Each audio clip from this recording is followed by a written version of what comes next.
into your Wednesday edition of Bet. I'm Anita Marks, and tomorrow night starts the NBA Finals, and we've got a great show lined up for you, getting you ready in every way possible for not only the series, but Game 1, MVP. We're going to discuss it. We're going to break it down. We've got the two best, and that's Eric Moody and Andre Snelling, who are going to be joining us.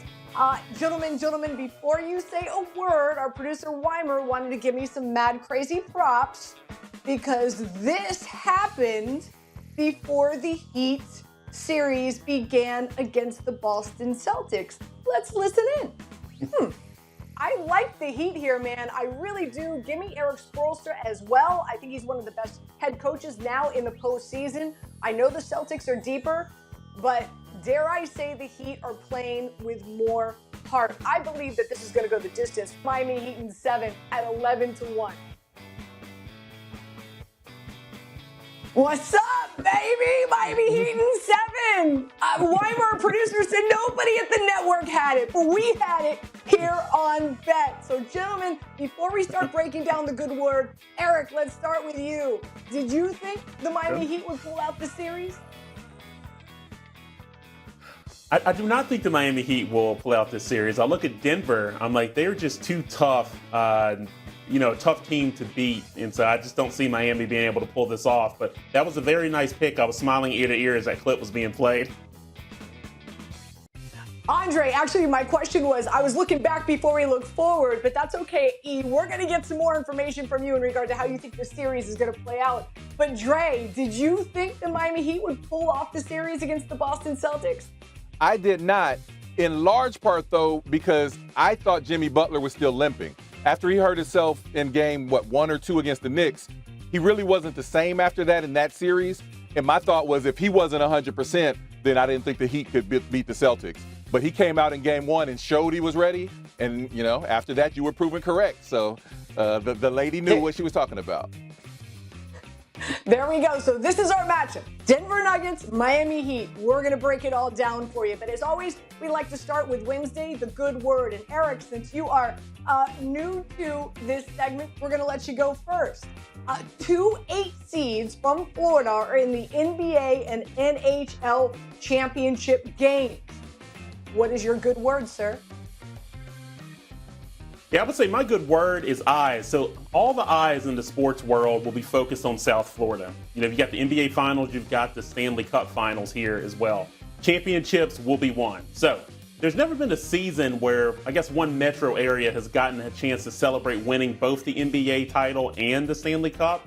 The Miami Heat and Florida Panthers, they could possibly change that. And so I would say it's going to be a great time to be a South Florida sports fan during the month of June. There could be as many as 14 championship round games involving the Heat and Panthers in a span of 19 days, It doesn't get much better than that, Anita. No, it does not. Dre, what's your good word?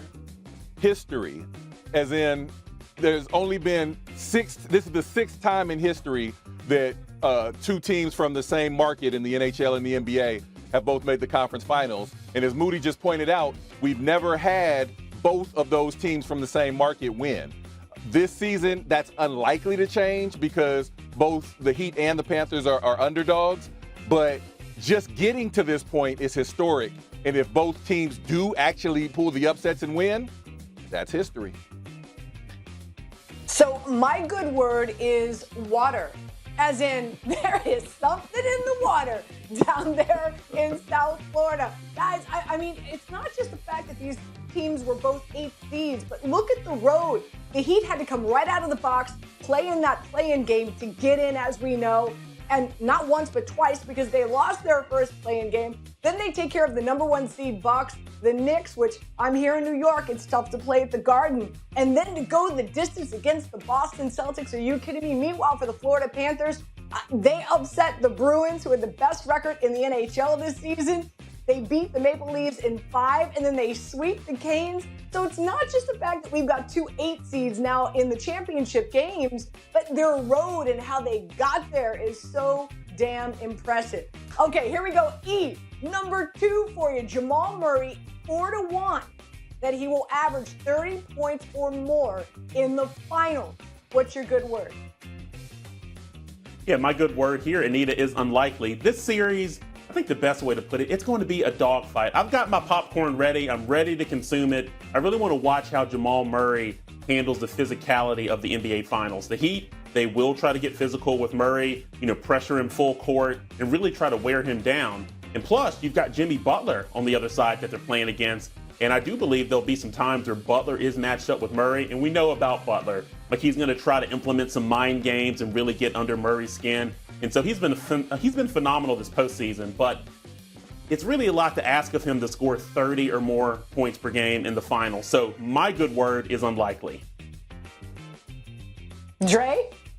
Chef, as in Jamal Murray's doing the greatest Chef Curry impersonation that we've seen in a while during these playoffs. He's just coming off a series where he averaged 32.5 points against the Lakers defense that was tops in the NBA since they had made their late season trade. And the last time that Murray was in the playoffs, he averaged 31.6 points on like 55% shooting for a 7-game series against the Jazz, who was also the number one defense in the NBA at that time. So when I look at the way that when I look at the way that Murray is playing and the way that he's shooting and the fact that the Heat are going to have to focus on the Joker, that should let Murray operate against imbalanced defenses. And if he keeps that Chef Curry impersonation going, I think he has a good chance to average 30.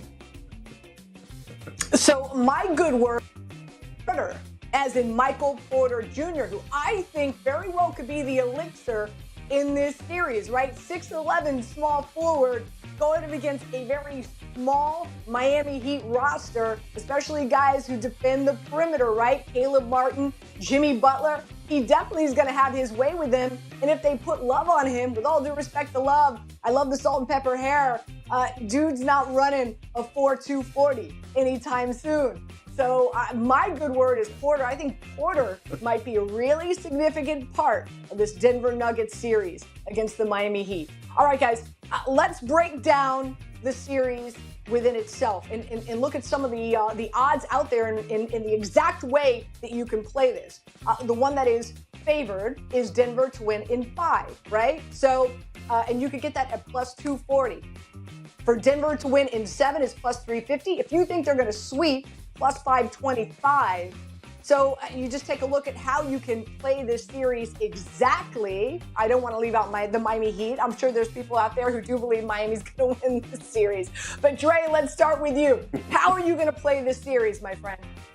From this list, I would go with the Nuggets to win 4-3. I picked them in 7. I actually would like the spread better, in which case I might take Miami with the spread. But from this exact list, I'll pick the Nuggets in 7 because they've been the best team in these playoffs thus far, and they've earned the respect. I don't think the Heat have an answer for Jokic, and that ultimately that could be the difference. But the Heat scrap. They make it really difficult on their opponents, and they play stylistically this.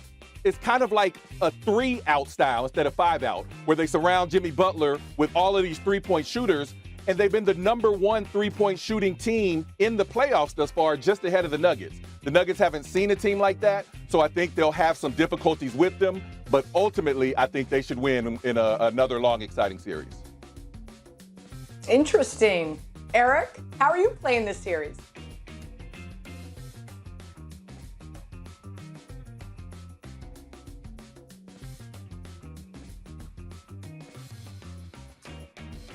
Eric, I think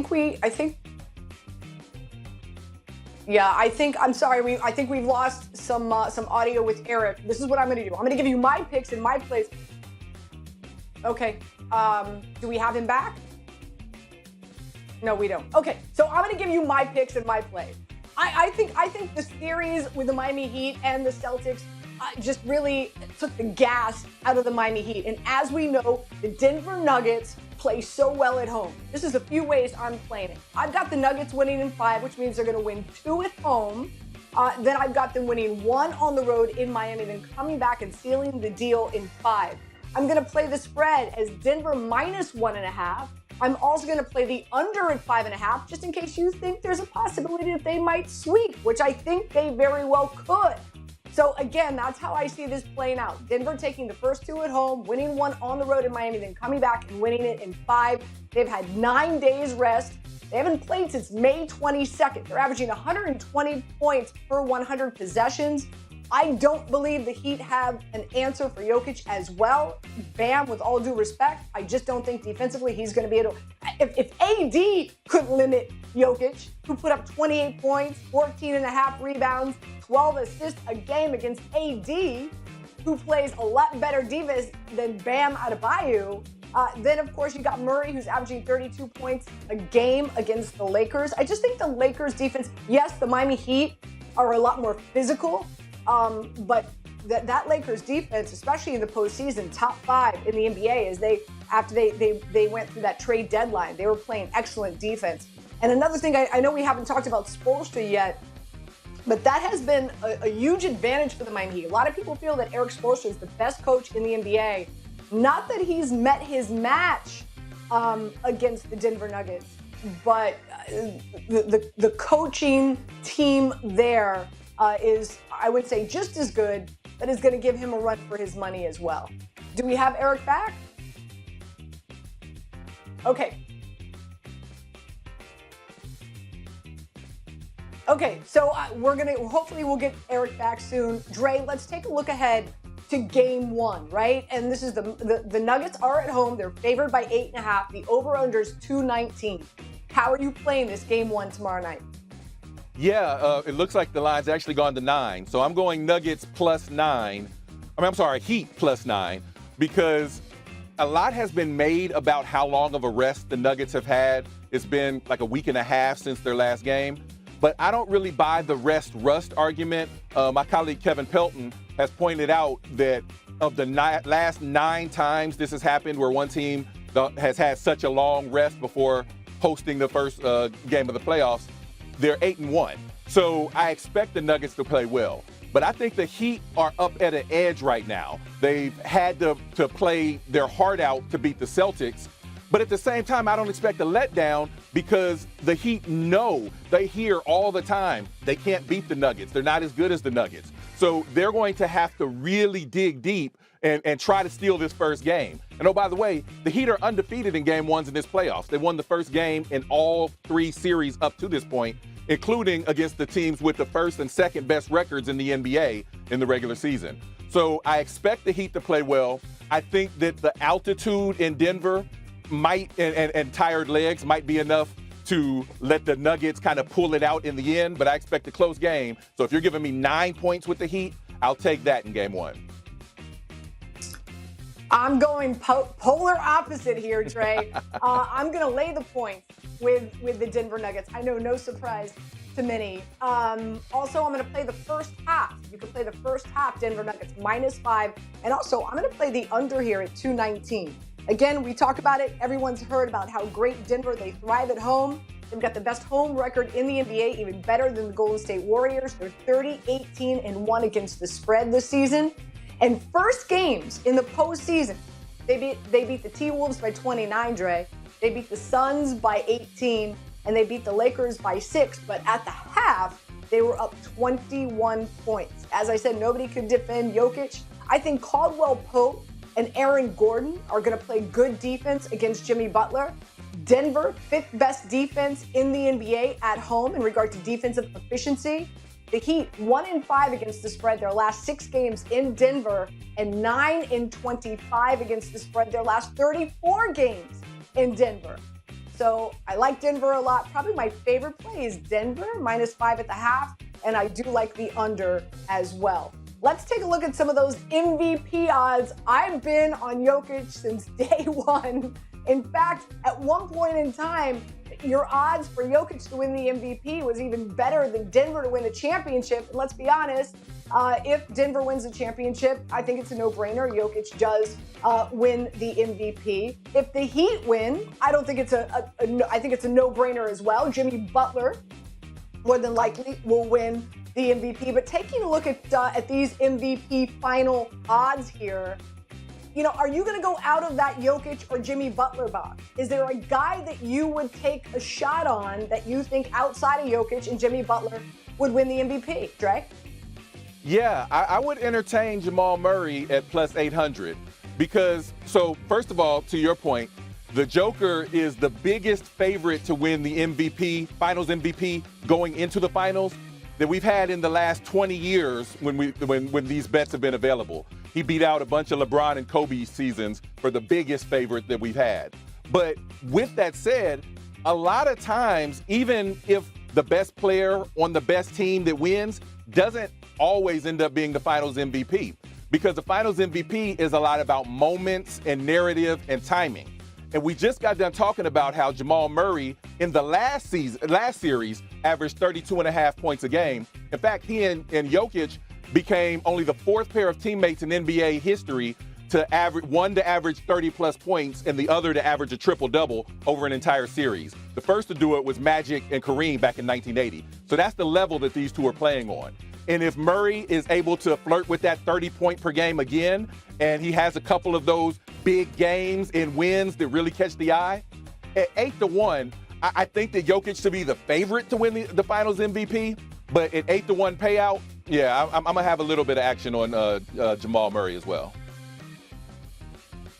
Dre, we do have Eric Moody back with us. Eric, earlier on the show, you showed us, you told us exactly, you do believe the Denver Nuggets are going to win this series. With that being said, we're talking about the MVP.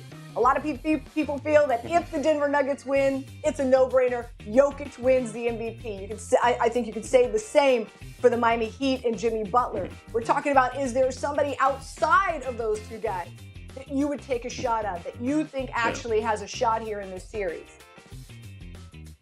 Yeah, one player that comes to mind, Anita, is Caleb Martin, with the Heat. I mean, if you're looking for a dark horse candidate to win the award, I'm like, look no further than Martin. I'm like, he's been an absolute standout for the Heat during their postseason run. I'm like, he nearly stole the Eastern Conference Finals MVP away from Jimmy Butler. So if you're a bettor out there where you believe in the Heat's chances, I'd say, of winning it all, I look at someone like Martin as a player that you should have your eye on. Now, what really sets him apart, in my opinion, is his ability to really thrive in high-pressure situations. I'm like, he's consistently delivering, I would just say, incredible performances, really when it matters most. And I do believe that positive momentum will carry over to the NBA Finals. So despite being undrafted and facing setbacks early in his career, I'm like, it looks like Martin is truly ready for the big stage. So that's my recommendation. Yeah, I hear you. Again, if you listened to me a few weeks ago, I told you, run, don't walk to that window and put your money down on Jokic. Again, we saw him win the Western Conference Finals MVP. He leads the team in points, rebounds, and assists. And here's some interesting stats for you. Only 24 players in the history of the NBA have recorded a 30-point playoff triple-double. Jokic is averaging that every night. It's just marinating that for a minute. It's really unbelievable. Also, he put up his eighth triple-double this postseason, breaking Wilt Chamberlain's record for the most triple-doubles in a single playoff. It's really unbelievable. But if you do believe that the Celtics are going to win, I'm with you. I agree with you. I think there's some value on Murray. And if you think the Heat are going to win, I'm with you. I love Caleb Martin. He's been an ATM machine for me in regard to over points this entire series against the Boston Celtics. So I'm with you guys there.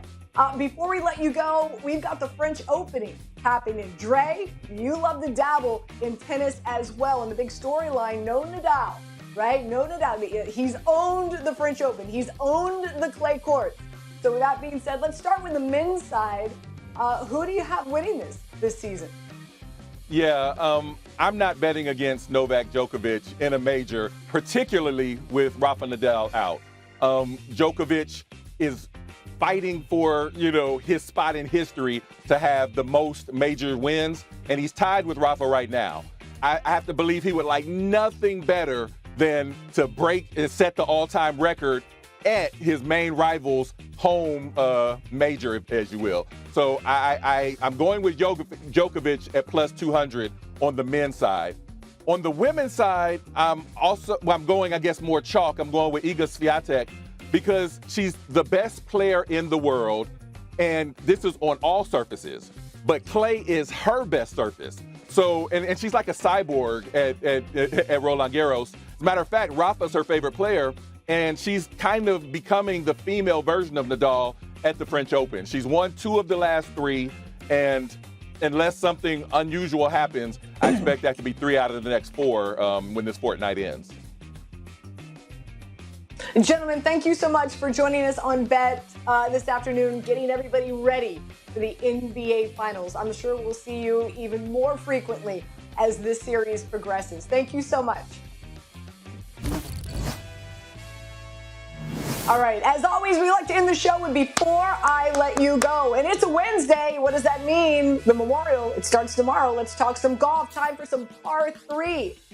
The Memorial, it is the track that Jack built. What does that mean? Water and play in 11 of the 18 holes, small greens, bent grass, running at a 13 stem. Metrics I looked at coming in, strokes gained tee to green. Get this, 4 of the last 6 winners at Memorial finished first in strokes gained tee to green. 4 of the last 6. That's a really important metric you need to look at coming in, and also greens and regulation. So with that being said, I'm going to go with Cantlay. It's not chalk because Scottie Scheffler is favored, but it should be chalk in my opinion. Man, Cantlay loves this track. Second all-time in earnings, especially now that Tiger hasn't played there in quite a while. 6 for 6 with 2 wins. Second in strokes gained off the tee this season. First in total drives. 9th in accuracy. Data Golf gives him a 9.3% chance of winning, and he does have Tiger's old caddy, Joe LaCava, on his bag, which is going to help big time. Number 2, to finish in the top 20. Give me Terrell Hatton. Why not? His game has been on point. He finished in the top 20 his last 4 starts, and he performs well in the Florida swing. So that a really, really good metric, those courses down there in the Southeast. So I like Hatton to finish in the top 20, and last but not least in the top 20 as well, Igala. I've been rooting for this guy all season long. Could this be the tournament Igala wins his first on the PGA Tour? It very well could be. He finished tied for 5th last season, ended up 3rd in strokes gained tee to green. He's made the cut here twice already, both times he's teed up, and his short game has been outstanding this season. So he's coming in as well with his game on point. So those are my par 3 heading into the Memorial that tees off tomorrow. Again, I want to thank Eric Moody and Andre Snelling for joining us, getting you ready for some NBA final action. Hopefully you enjoyed the show. We'll see you next time.